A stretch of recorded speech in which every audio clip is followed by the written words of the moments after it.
खुलुमबाय। गिबियावनो नोंथांमोनखौ बयखौबो सोरजिदा क्रिएटिभिटि चेनेलाव बरायनायजों लोगोसे फुंबिलिनि गाहाम हामलायनायखौ बावहरग्रोनाय जाबाय। दिनैनि माखासे निउस आपडेटफोरखौ नोंथांमोननि सिगाङाव फोरमायथिना होनो आवगायनाय जालायबाय। नोंथांमोनहा भिडिअखौ नायनानै मोजां मोनोब्ला लाइक खालामगोन होनना आसा खालामबाय। लोगोसे इउटिउब चेनेलखौ दाबो साबस्क्राइब खालामाखैबा साबस्क्राइब खालामनानै लानो थाखाय गुरै खावलायनाय जाबाय। थ' बिदिब्ला जोङो भिडिअखौ जागायनोसै। गिबियावनो दङ दुलाराय बर' फावथाय नायबिजिर आफादनि मोनसे गोनांथार सावरायमेल। मिथिनाय बायदिब्ला सिगाङाव बे आफादखौ बर' फावथाय आफाद मुङैसो मिथिनाय जायोमोन, नाथाय दायो बे मुंखौ सोदांना दुलाराय बर' फावथाय नायबिजिर आफाद मुङै खालामनाय जाबाय। लोगोसे इंराजियाव अल बड' ड्रामा रिसार्च ससाइटि मुङै मिथिनाय जाबाय।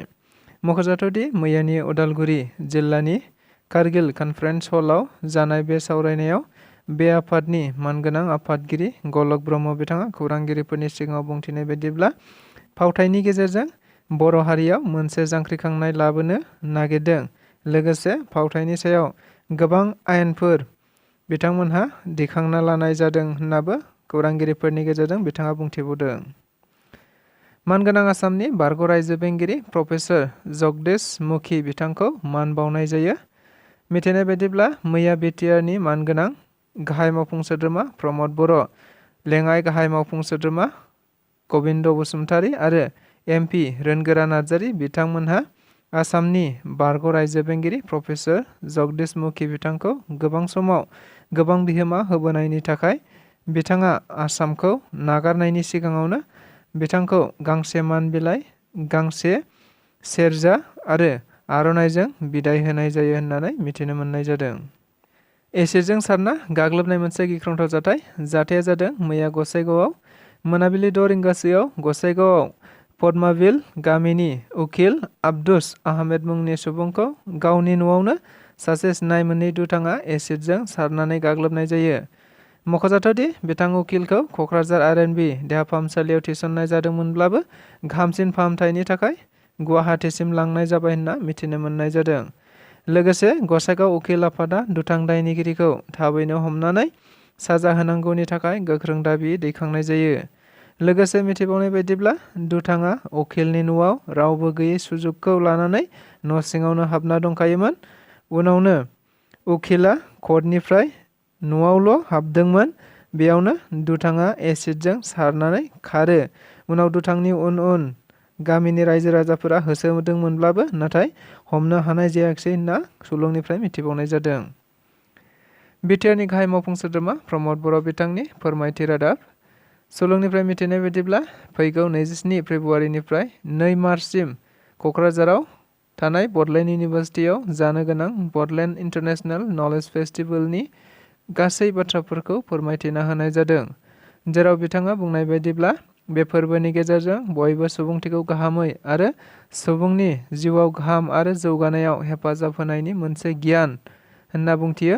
लोगोसे बेबायदिनो गोबां बाथ्राफोरखौ बुंथिना होयो।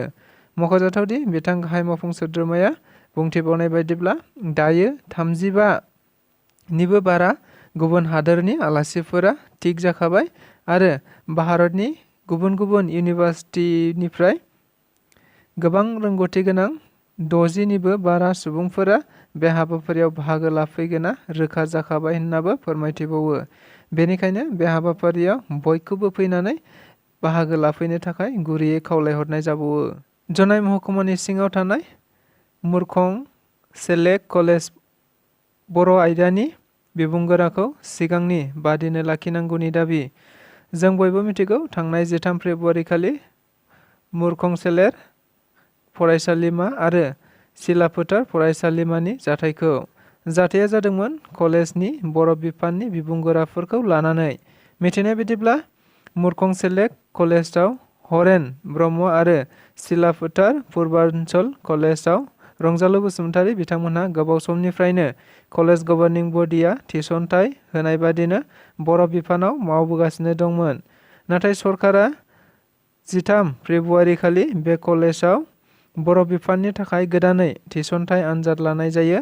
जायखौ मिथिनानै ओनसोलनि गोबां आफाद आरो रायजो राजाफोरा बादा होदोंमोनब्लाबो नाथाय बै थिसनथाइ आनजादा गाहामैनो जानानै थांदोंमोन। बे जाथायखौनो लानानै मैया बै ओनसोलनि गोबां आफाद जेरै एबसु, BSS, आबोब आरो UBPO आफादनिफ्राय खौरांगिरि मेलनि गेजेरजों सिगांनि बादिनो थाफिननांगौनि थाखाय दाबि खालामनाय जायो, नङाब्ला बेनि थाखाय गोख्रों सोमावसारनाय जागोन होन्नाबो बिथांमोनहा खौरांगिरिफोरनि गेजेरजों बुंथिना होबावो। बेजों लोगोसे दिनैनि रादाबा बेखिनियानो। गोजोन्थों।